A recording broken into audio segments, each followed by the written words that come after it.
ఈ నెల 10వ తేదీన హైదరాబాద్లోని పరేడ్ గ్రౌండ్లో నిర్వహించే జనాగ్రహ సభను విజయవంతం చేయాలని కామారెడ్డి ఎమ్మెల్యే వెంకటరమణారెడ్డి పిలుపునిచ్చారు. వరంగల్ జిల్లా బీజేపీ అధ్యక్షులు గంటా రవికుమార్ అధ్యక్షతన జరిగిన సమావేశంలో ఎమ్మెల్యే వెంకటరమణారెడ్డి మాట్లాడుతూ మూడోసారి దేశ ప్రధానిగా అయిన తర్వాత నరేంద్ర మోదీ తెలంగాణలోని హైదరాబాద్కు మొదటిసారి వస్తున్నారని అన్నారు. ఈ సందర్భంగా సుమారు 7,000 కోట్ల రూపాయలకు పైగా అభివృద్ధి పనులకు శంకుస్థాపన చేయనున్నట్లు తెలిపారు. పార్లమెంట్లో ప్రవేశపెట్టిన మహిళా బిల్లును కాంగ్రెస్ పార్టీ దాని మిత్రపక్షాలు అడ్డుకున్నారని, మహిళా లోకమంతా వారి మీద ఆగ్రహంతో ఉన్నట్లు తెలిపారు. సభ సంబంధించి నరేంద్ర మోడీ గారి తెలంగాణ పర్యటన గురించి వారు సంబంధించి మీడియా సమావేశానికి మరియు ఈ జిల్లాకు సన్నాహక సమావేశానికి ముఖ్య అతిథిగా వచ్చిన పెద్దలు గౌరవనీయులు కట్రపల్లి వెంకటరామ్ గారు, బన్నా ప్రభాకర్ గారు, అదేవిధంగా రాణా ప్రతాప్ గారు మరియు ఈ జిల్లాకు జిల్లా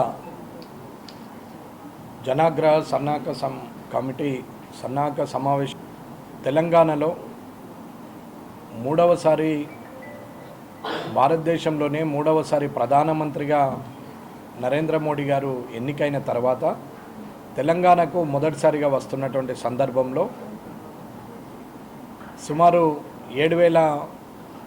కోట్ల రూపాయల అభివృద్ధి పనులకు శంకుస్థాపనలు చేస్తూ వర్చువల్గా శంకుస్థాపనలు చేస్తూ అదే రోజు పరేడ్ గ్రౌండ్లో హైదరాబాద్లో పరేడ్ గ్రౌండ్లో జనాగ్రహ సభని అటెండ్ అవుతున్నారు. అటువంటి సభకు ప్రజలు, మహిళలు, మా అన్నదమ్ములు, అక్క చెల్లెళ్ళు అందరూ కూడా ఆ సభకు హాజరు కావాలనేది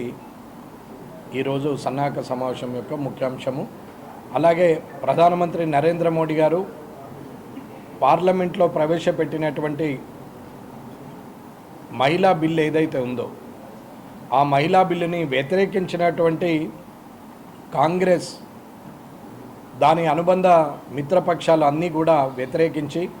ఆ బిల్లును వీగిపోయేటట్టు చేసి ఈ దేశ రాజకీయాల్లో మహిళలు ముఖ్య పాత్ర వహించాల్సినటువంటి సమయం ఆసన్నమైందని 33% రిజర్వేషను చేయాల్సిన అవసరం ఉంది అని చెప్పి నరేంద్ర మోడీ గారు విఫల ప్రయత్నం చేసిన కాంగ్రెస్ కుటిలతత్వంతో ఇవాళ ఆ బిల్లు వీగిపోయేటట్టు చేశారు. దానివల్ల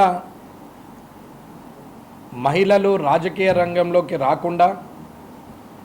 పురుషాధిక్యంలోనే పార్టీని నడపాలని, వారి కుటుంబ పెద్దలు మాత్రమే మహిళలు,